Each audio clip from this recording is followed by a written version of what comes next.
పుదీనా చట్నీ చేసే విధానం. కావాల్సిన పదార్థాలు: ముందుగా పుదీనా ఆకులను కడిగి పెట్టుకోవాలి. తగినంత ఉప్పు, కొంచెం చింతపండుని నానబెట్టుకోవాలి, ఒక నిమ్మకాయ, చిన్న నిమ్మకాయ సైజ్, కొన్ని నువ్వులు, 10 రెబ్బల ఎల్లిపాయలు, టేస్ట్కి తగ్గట్టు మిర్చి, ఎండుమిర్చి, జీలకర్ర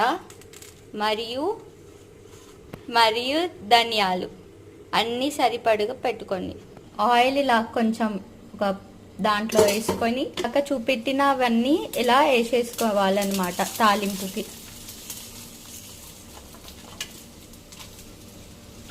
వేసుకొని ఇలా కొంచెం రోస్ట్ చేసుకోవాలి. ఆయిల్లో లైట్గా వేసుకోండి ఆయిల్. ప్లేట్లోకి ఇలా తీసి పెట్టుకొని కొంచెం చల్లార్చుకోండి. తర్వాత పుదీనాని బాండీలో వేసుకొని దాంట్లో కడిగి పెట్టుకున్నాం కదండి